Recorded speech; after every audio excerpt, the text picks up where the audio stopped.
یہ جو پٹریوں کے سامنے مکان دیکھ رہے ہیں نا آپ لوگ، جی یہ چائنا کٹنگ، بس اسی گھر کی کہانی ہے۔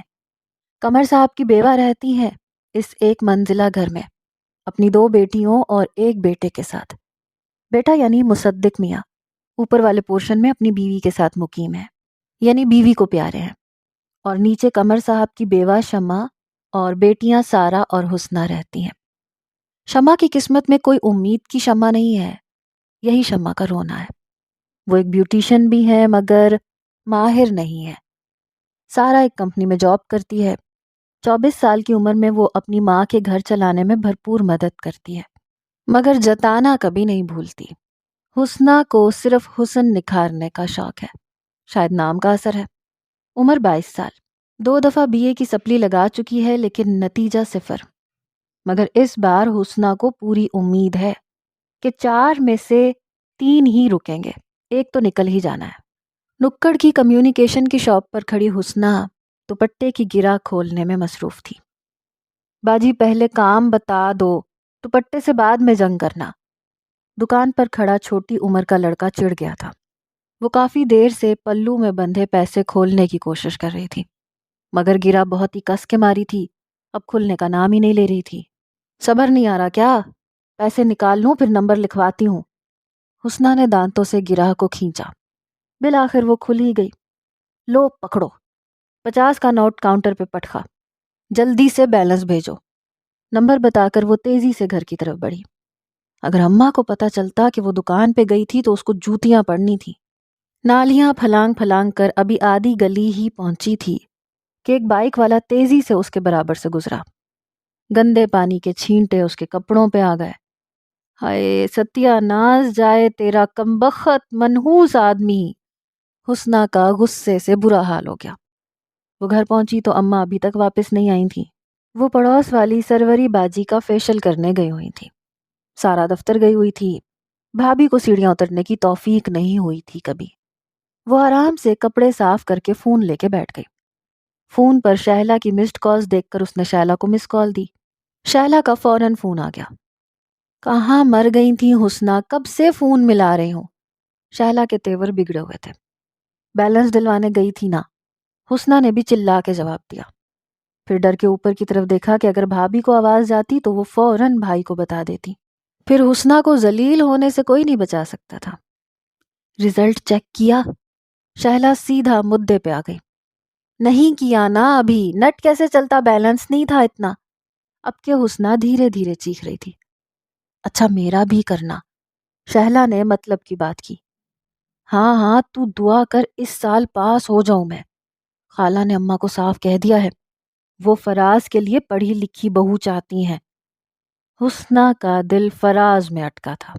ہاں تو اور کیا، MA ہے فراز بھائی، اور تو BA میں 2 دفعہ فیل۔ شہلا ہنسی تھی۔ جا دفعہ ہو جا، اب نہیں کروں گی تیرا رزلٹ چیک۔ وہ بھنا آ گئی۔ میں تو مذاق کر رہی تھی بہنا، شہلا نے پیار سے پچکارا۔ خالہ کی ڈیمانڈز تو بڑھتی ہی جا رہی ہیں، روز بروز مہنگائی کی طرح۔ حسنہ جل کے بولی، پہلے گوری کہا، پھر لمبی، پھر امیر، اور اب پڑھی لکھی۔ بتاؤ ذرا۔ اس نے خود کو الماری کے ٹوٹے شیشے میں دیکھا۔ چھوٹا قد، BA فیل، یتیم، بس ذرا رنگ ہی گورا تھا۔ گئی محبت پانی میں، اس نے دل سے صدا لگائی۔ حسنہ ڈر کے شیشے کے آگے سے ہٹ گئی۔ چیک کر لینا میرا بھی رزلٹ پلیز، شہلا نے مکھن مارا۔ چل ٹھیک ہے، شام کو گھر آ پھر بتاؤں گی۔ دروازہ کھلنے کی آواز پر اس نے کال کاٹ دی۔ موبائل کو تکیے کے نیچے دبا کے دروازے کی طرف بڑھ گئی۔ شمع بیگم تھکی ہاری لوٹی تھی، صحن میں پڑی چارپائی پر ہی بیٹھ گئی۔ کیا وہ اماں ٹھیک تو ہو؟ حسنہ کو اماں کی شکل دیکھ کر فکر لاحق ہوئی۔ کچھ نہیں، سروری کا دماغ الٹ گیا ہے، اماں بڑبڑانے لگی۔ کہتی ہے کاشف کے سیلون جائے گی۔ کاشی کہا ہوگا، حسنہ نے اپنے طور پر تصحیح کی۔ اماں نے غصے سے گھور کے دیکھا۔ تجھے بڑا پتا ہے حسنہ؟ وہ اماں مارننگ شو میں آتا ہے نا، وہ تبھی دیکھا تھا۔ حسنہ گڑبڑا گئی۔ چل دفعہ کر، کمیٹی ڈالی ہے اس نے کاشف سے جا کے فیشل کروانے کے لیے، یہاں 300 روپے دینے میں بھی موت پڑتی ہے۔ اماں کو شدید غصہ آیا ہوا تھا۔ شمع بیگم جلتی کرتی باورچی خانے میں گھس گئی۔ حسنہ واپس چھوٹے کمرے میں جا کر موبائل نکال کے بیٹھ گئی۔ اس گھر میں 3 کمرے تھے، ایک چھوٹا کمرہ، ایک بڑا کمرہ اور ایک ابا کا کمرہ۔ غریبوں کے گھر کمروں کے نام ایسے ہی رکھے جاتے ہیں۔ قمر صاحب نے جس کمرے میں زندگی کے آخری ایام گزارے تھے اسے ابا کے کمرے کا نام دے دیا گیا تھا۔ چھوٹا کمرہ بڑے کمرے کی نسبت تھوڑا چھوٹا تھا، لیکن اس کا ہرگز مطلب یہ نہیں کہ بڑا کمرہ بہت بڑا تھا۔ شر شر پانی گرنے کی آواز پر شمع بیگم صحن کے ایک کونے میں بنے باورچی خانے سے باہر نکلی۔ سیڑھیوں سے گرتا پانی صحن کو بھگو گیا تھا۔ شمع بیگم کا غصہ آسمان کو پہنچ گیا۔ مصدق میاں کی بیوی نے اوپر کا حصہ دھویا تھا، اب سارا گندا پانی صحن میں کھڑا ہو گیا۔ پتہ نہیں کون سی منحوس گھڑی تھی جو اسے بیاہ کے لائی تھی، ہمارے سروں پہ چڑھ بیٹھی ہے۔ وہ زور زور سے اوپر کی طرف دیکھ کے بولنے لگی۔ مقصد بہو بیگم کو سنانا تھا۔ حسنہ پیر پٹکتی کمرے سے برآمد ہوئی۔ کیا مسئلہ ہے اماں؟ وہ رزلٹ سرچ کرنے کی کوشش میں لگی تھی۔ رزلٹ ڈھونڈنے دو مجھے، اتنا شور ڈال دیا ہے، ایک تو اس علاقے میں سگنل ہی نہیں آتے۔ حسنہ بیگم کے اپنے ہی مسئلے تھے، اماں تو پہلے ہی جلی ہوئی تھی۔ اے حسنہ، اس بار بھی پیپرز رکے نا تو اب فیس نہ بھروں گی تمہاری۔ رزلٹ تو ایسے ڈھونڈ رہی ہے جیسے ٹاپ کیا ہو۔ بس اماں تمہارا سارا زور مجھے پہ چلتا ہے، اتنی ہمت ہے نا تو جا کے بہو صاحبہ سے کہو اپنی آ کے یہ گند صاف کرے۔ حسنہ نے صحن میں کھڑے پانی کی طرف اشارہ کیا۔ شمع بیگم کی بولتی بند ہو گئی۔ اتنی ہمت نہیں تھی ان میں کہ زرینہ مصدق سے پنگا لیتی۔ حسنہ نے تنگ آ کے خود ہی وائپر اٹھا لیا، شہلا بھی آنے والی ہوگی۔ وہ جلدی جلدی صحن صاف کرنے لگی۔ دروازے پر دستک کی آواز سن کر صحن میں بندھی رسی پر پڑا کالا دوپٹہ کندھے پہ ڈالا اور دروازے کی طرف بڑھی۔ یہ کالا دوپٹہ بہت قسمت والا تھا، ہر وقت رسی پر ڈلا رہتا تھا۔ حسب ضرورت تینوں خواتین اسی ایک دوپٹے کو استعمال کرتی۔ دروازہ کھولتے ہی فراز کی شکل نظر آئی۔ اپنے حلیے کا خیال آتے ہی حسنہ کو شرمندگی ہونے لگی۔ اس نے فراز کو اندر آنے کے لیے راستہ دیا، خود دروازہ بند کر کے دوپٹے کو پھیلاتے ہوئے اس کے پیچھے آئی۔ صحن میں کہیں کہیں پانی ابھی بھی موجود تھا۔ حسنہ نے وائپر ایک سائڈ پہ کھڑا کر دیا۔ فراز صحن میں موجود چارپائی پر ہی ٹک گیا۔ جی، تو یہ ہے فراز میاں، حسنہ کے دل کے مالک۔ صرف حسنہ کے مطابق فراز نے کبھی حسنہ کو گھاس بھی نہیں ڈالی۔ سانولی رنگت، درمیانہ قد، چھوٹی چھوٹی آنکھیں، چہرے پر غرور۔ ایم اے پاس کو غرور تو بنتا ہے نا حسنہ کے مطابق، اوپر سے سرکاری نوکری، ایک سرکاری دفتر میں فائلیں ادھر سے ادھر کرتا ہے۔ فراز کا دماغ 7ویں آسمان پر تھا۔ وہ چارپائی پر بیٹھا حسنہ کو دیکھ کر منہ بسورنے لگا۔ ڈھنگ بھی ہے کچھ تمہیں؟ حسنہ نے خود کو اوپر سے نیچے تک دیکھا۔ غصے میں وائپر مارتے ہوئے اس نے اپنے کپڑے کافی حد تک گیلے کر لیے تھے۔ شلوار کا ایک پائنچہ اوپر ایک نیچے، سوٹ کا نیلا رنگ دھل دھل کے ہلکا پڑ چکا تھا۔ ہر وقت بھنگن بنی رہنا۔ مغرور انداز میں اس کا مذاق اڑاتا ہوا بھی حسنہ کو وہ شہزادہ لگا۔ جی بس وہ کام کر رہی ہوں نا تو اس لیے۔ وہ جھیمپی جھیمپی ہنسی ہنستی۔ ارے میرا بیٹا آیا ہے۔ شمع بیگم فراز کو دیکھ کر بہت محبت کا اظہار کرتی تھی۔ ان کی پوری کوشش تھی کہ کسی طرح فراز ان کا داماد بن جائے۔ فراز خاندان کا سب سے ہونہار لڑکا تھا، پورے خاندان کی نظریں فراز پر تھیں۔ ایم اے پاس، سرکاری نوکری، اپنا گھر، اکلوتا بیٹا، سب کی نظروں میں اس کی حیثیت کسی دودھ پیڑے سے کم نہیں تھی۔ اسی بات نے اسے مغرور بنا دیا تھا۔ شمع اور شمس 2 بہنیں تھیں، جاوید اور نوید ان سے چھوٹے 2 بھائی، سبھی صاحب اولاد تھے۔ شمس بیگم کا اکلوتا بیٹا فراز ہے، جاوید صاحب کی ایک بیٹی عطیہ اور ایک بیٹا فرحان ہے، نوید صاحب کی 2 بیٹیاں آمنہ مومنہ اور 2 بیٹے ذیشان اور ریحان ہیں۔ جاوید صاحب کی بیگم یعنی بڑی بھابھی کو بھی عطیہ کے لیے فراز پسند ہے، اور چھوٹی بھابھی یعنی نوید صاحب کی بیگم کو بھی آمنہ کے لیے فراز پسند ہے۔ وجہ تو آپ سب جان ہی چکے ہیں۔ ہاں جی، سرکاری نوکری، ایم اے پاس، اپنا گھر۔ ارے حسنہ یہاں کیوں کھڑی ہے؟ جا جلدی چائے چڑھا چولہے پہ۔ حسنہ کو آنکھیں دکھاتی شمع بیگم نے چارپائی پر پڑے گول تکیے کے نیچے سے کالا چھوٹا پرس برآمد کیا۔ زپ کھول کر 10 کے 5 نوٹ نکال کر دوبارہ گنے۔ حسنہ، او حسنہ! شمع بیگم کی آواز پر وہ دوڑ کر آئی۔ لے یہ پکڑ۔ نوٹ اس کے ہاتھ میں تھمائے۔ سروری کے چھوٹے سے کہہ نکڑ سے سموسے لے کے آئے۔ وہ گرم جوشی سے بولی، نہیں خالہ، بس میں جلدی میں ہوں، چائے ہی کافی ہے۔ اماں نے کہا تھا آپ سے پیسے لے آؤں، بس اسی لیے آیا تھا۔ فراز نے آنے کا مقصد بتایا۔ کون سے پیسے بیٹا؟ شمع بیگم کو بات سمجھ میں نہ آئی۔ پرسوں آپ اماں کے ساتھ مارکیٹ گئی تھی نا، دونوں طرف کا کرایہ اماں نے لگایا تھا۔ فراز نے یاد دہانی کرائی۔ ہاں ہاں ہاں، شمع بیگم کو یاد آیا۔ تو اماں نے کہا تھا کہ ایک طرف کے کرائے کے پیسے آپ سے لیتا ہوں۔ فراز کی بات سن کے شمع بیگم کا خون کھول اٹھا، مگر بات بگاڑنے کا وقت نہیں تھا ابھی۔ حسنہ کو بیاہنا تھا بہن کے گھر۔ جذبات کو قابو کرتی شمع بیگم نے 60 روپے نکال کر بھانجے کے ہاتھ پہ دھر دیے۔ اماں نے 65 روپے کہے تھے۔ وہ کمال ڈھٹائی سے بولا۔ حسنہ چائے لے آئی تھی۔ شمع بیگم کا دل چاہا اس کے سر پہ الٹ دیں گرم گرم چائے۔ ہائے مجبوری! حسنہ کی شکل دیکھ کے پھر ضبط کرنا پڑا۔ پرس کھول کے الٹا کر دیا، کچھ نہ نکلا۔ زور سے چارپائی پہ جھٹکا تو ایک 5 کا سکہ گرا۔ اٹھا کے فراز کے ہاتھ میں تھمایا۔ ایک جھوٹی مسکراہٹ چہرے پہ سجا کے چائے کا کپ فراز کی طرف بڑھایا۔ حسنہ نے چائے بناتے ہوئے ہی اپنا حلیہ تھوڑا بہتر کر لیا تھا۔ وہ باورچی خانے کی دہلیز پہ ہی ٹک گئی۔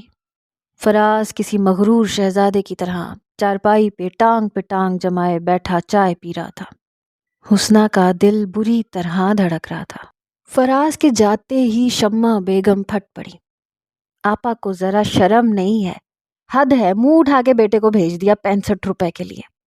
سروتا اٹھائے چھالیاں ایسے کترنے لگی جیسے چھالیاں نہیں شمس بیگم ہو۔ بیوہ بہن کا ذرا لحاظ نہیں۔ ارے قمر صاحب، مجھے کیوں تنہا چھوڑ گئے؟ دیکھ رہے ہیں میرا حال؟ انہوں نے بینڈ ڈالا۔ اماں ابا حوروں کے ساتھ مزے سے ہوں گے، تمہیں کیوں دیکھنے لگے اب؟ حسنہ نے لاپرواہی سے کہا۔ اماں نے جوتی اٹھا کے کھینچ ماری۔ دفعہ ہو جا میرے سامنے سے، نگوڑی ماری۔ تیری خاطر خاموش رہی، ورنہ اس فراز کو تو ایسی سناتی نا، دل ہی دل میں سنا بھی ڈالی۔ ہاں تو ٹھیک ہے نا اماں، ایک طرف کا کرایہ ہی مانگا ہے نا خالہ نے، اس میں غلط کیا ہے؟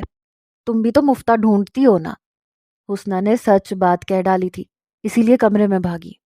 شمع بیگم نے پان منہ میں ڈالا، چارپائی پر ہی پاؤں پھیلائے بیٹھ گئیں۔ سورج کی ٹھنڈی کرنیں صحن میں پڑ رہی تھیں، شام ہونے جا رہی تھی۔ دروازہ کھول کر مصدق میاں اندر آئے۔ اماں کو صحن میں دیکھتے ہی ہاتھ میں پکڑی بریانی کی تھیلی پیچھے چھپائی۔ السلام علیکم اماں، جھیمتے ہوئے سلام کیا۔ وعلیکم السلام۔ اماں نے سر سے پاؤں تک بیٹے کا جائزہ لیا۔ ہاتھ میں کیا چھپا رکھا ہے؟ شمع بیگم سرد لہجے میں گویا ہوئی۔ کچھ نہیں اماں، مصدق میاں کی ماں کے آگے جان نکلتی تھی۔ گھر کا سودا لایا ہوں۔ جھٹ سے جھوٹ بول کے جان بچانے کی کوشش کی۔ خوشبو تو بریانی کی آ رہی ہے۔ شمع بیگم نے نتنے پھلائے۔ بریانی؟ نہیں اماں، کیا ہو گیا؟ تم تو بس… جان حلق میں اٹک گئی تھی۔ مصدق میاں جھٹ سے سیڑھیاں چڑھ گئے۔ مبادہ اماں تھیلی ہی نہ کھلوا دیں۔ ہاں سب پتا ہے مجھے، اس اوپر بیٹھی ڈائن نے کچھ پکا کے ہی نہیں دیا ہوگا، لایا ہوگا باہر سے پاؤ بھر بریانی۔ ماں بہنوں کا خیال نہیں آتا کم بخت کو۔ وہ پھر اوپر منہ کیے زور زور سے بولنے لگی۔ مصدق پلیٹ میں بریانی نکال کر زرینہ کے پاس لے آیا۔ وہ آرام سے بیڈ پہ بیٹھی نیل پینٹ لگا رہی تھی۔ تمہاری اماں کا تعلق شکاری کتوں کے خاندان سے لگتا ہے۔ وہ ہنسی تو مصدق شرمندہ ہو گیا۔ سونگ کر ہی بتا دیتی ہیں، پچھلی دفعہ برگر لاتے ہوئے بھی پکڑے گئے تھے نا۔ کوئی پرانا قصہ یاد کر کے وہ پھر زور سے ہنسی۔ پلیٹ اپنی طرف کھینچتے پوری بریانی کی پلیٹ پہ قبضہ کیا۔ اپنی نہیں لائے؟ ایک چمچ بھر کے منہ میں ڈالا۔ نہیں ضریب، پیسے نہیں تھے۔ مصدق میاں منمنائے۔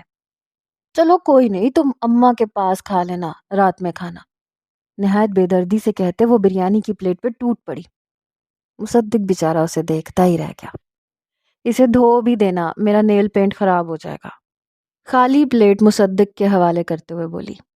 مصدق کا دل چاہا اس کے سر پہ پلیٹ دے مارے، مگر سسر کی وردی کے خیال نے اسے روک دیا۔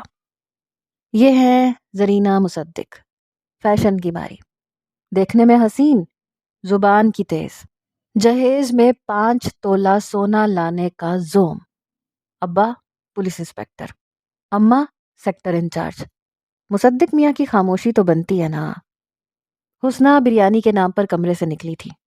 کون لایا ہے اماں بریانی؟ اس کے منہ میں پانی آیا۔ کمال ہے حسنہ، تجھے لاکھ آوازیں دوں بہری بنی بیٹھی رہتی ہے، بریانی کے نام پہ کیسے بھاگی چلی آئی؟ اماں جان کے پیچھے ہاتھ دھو کے پڑی ہو میری۔ حسنہ منہ بنائے واپس کمرے میں گھسنے ہی لگی تھی، اماں نے آواز دے ڈالی، چل اب شام کی چائے ہی چڑھا دے، مجھے کریمے لینے بازار بھی جانا ہے، سارا آتی ہوگی، آج اس کی تنخواہ کا دن ہے۔ اماں سنو، محبت جتاتے اماں کے قریب ہوئی۔ شمع بیگم کی چھٹی حس نے الارم دیا، دور سے بات کر، زیادہ مکھن لگانے کی ضرورت نہیں۔ اماں مجھے بھی 22 31 90 لا دو نا، وہ لجاجت سے بولی۔ اماں نے ایک گھوری ماری۔ اماں فراز کو گورا رنگ پسند ہے نا؟ اس نے اماں کی دکھتی رگ پہ ہاتھ رکھا۔ چل لا دوں گی۔ شمع بیگم فراز کے نام پر بلیک میل ہو گئی۔ سلام خالہ۔ دروازہ کھول کر شہلا اندر آئی۔ شمع بیگم کے منہ کا زاویہ بگڑا، انہیں شہلا کا آنا سخت ناپسند تھا۔ والسلام، پیر سمیٹ کے چارپائی پہ ہی جگہ بنا دی۔ کیوں آئی ہے؟ گھر میں کچھ کام کاج نہیں تیرے؟ جلتے لہجے میں شہلا کو بے عزت کیا۔ خالہ رزلٹ لینے آئی ہوں۔ شمع بیگم سے اس کی جان نکلتی تھی۔ شہلا چائے پیے گی؟ حسنہ دوست کی محبت میں پوچھ بیٹھی۔ پتی ختم ہونے کو ہے حسنہ، شہلا پی کے آئی ہوگی، یہ کون سی کوئی مہمان ہے؟ جا تو جا کے میری اور سارا کی چڑھا دے۔ شہلا سے پہلے شمع بیگم کا جواب آیا۔ شہلا نے حسنہ کو گھورا۔ شہلا احمد، حسنہ کی مطلبی دوست، گلی کے نکڑ والا گھر، چھوٹا قد، گورا رنگ، بال ہمیشہ کھلے، دوپٹہ گلے میں، ہر وقت تیار، خوبصورت ہونے پر ناز۔ تیری دوستی میں بے عزت ہونے چلی آتی ہوں یہاں۔ چھوٹے کمرے میں گھستے ہی اس نے حسنہ کو سنا ڈالی۔ چھوڑنا، اماں کو عادت ہے، دل کی بری نہیں ہے۔ حسنہ نے ماں کی طرفداری کی۔ رہنے دے، اچھے سے جانتی ہوں شمع باجی کو میں۔ شہلا جل کے راکھ ہوئی۔ چھوڑ، رزلٹ بتا۔ حسنہ نے جھٹ اسے بھینچ کے گلے لگایا۔ مبارک ہو شہلا۔ خوشی اس کے انگ انگ سے پھوٹنے لگی۔ ارے بتا تو صحیح کیا ہوا؟ وہ حیران ہوئی۔ ہم دونوں کے 2 پرچے کلیئر ہو گئے، وہ خوشی سے بولی۔ ہائے سچی؟ شہلا کو یقین نہیں آیا۔ مطلب اب صرف 2 کی سپلی لگانی ہوگی؟ اس کی آنکھیں خوشی سے پھیلی۔ ہاں پھر ہم BA پاس۔ اف، حسنہ خوشی میں گول گھومی، خیالوں میں فراز کا مغرور چہرہ لہرایا۔ پتا ہے شہلا، آج فراز آیا تھا، دیکھنا میرا BA ہوتے ہی خالہ نے رشتے کی بات ڈالنی ہے جھٹ سے۔ وہ اترائی۔ خیالوں کی دنیا سے باہر نکل حسنہ، تیری خالہ کو پڑھی لکھی اور خوبصورت بہو چاہیے۔ شہلا نے سر سے پیر تک حسنہ کو دیکھا۔ گھر میں رہ کے اور کھا کھا کے تیرے تو پیٹ میں بھی بل پڑ رہے ہیں۔ اس نے حسنہ کا مذاق اڑایا۔ خود کو دیکھا ہے کبھی آئینے میں؟ سوکھی ہڈی، تیرا اور میرا قد بھی برابر ہے سمجھی؟ حسنہ کو تپ چڑھی۔ چل میں چلتی ہوں۔ وہ جانے کو پلٹی، اس کی غرض پوری ہو چکی تھی، وہ رزلٹ معلوم کرنے آئی تھی۔ تھکی ہاری سارا گھر میں داخل ہوئی۔ حسنہ، بہن کو پانی پلا، اماں نے آواز لگائی۔ آج سارا کی تنخواہ کا دن تھا۔ اس دن گھر میں گھستے ہی سب اس کی خاطر مدارت شروع کر دیتے تھے۔ سارا نے پیر چارپائی پہ رکھ کے خود ہی دبانے شروع کر دیے۔ لا میری بیٹی، میں دبا دوں۔ آج کے دن شمع بیگم کے لہجے میں سارا کے لیے خصوصی مٹھاس ہوتی تھی۔ کیوں آتی ہے اتنا پیدل چل کے اور کوچوں کے دھکے کھا کے، جب دفتر والوں نے گھر تک چھوڑنے کو گاڑی دی ہے؟ گاڑی میں اور بھی لوگ ہوتے ہیں اماں، سب کو پتہ چل جائے گا کہ ہم یہاں رہتے ہیں، پٹڑیوں کے ساتھ۔ وہ غصے سے بولی۔ یہ سارا قمر ہے، ایک اچھی فرم میں مرحوم ابا کے دوست کے توسط سے ملازمت کرتی ہیں۔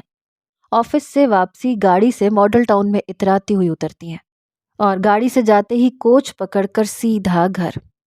اسٹاپ سے گھر تک کا پیدل راستہ الگ سے۔ سارا کا قد بھی چھوٹا ہے،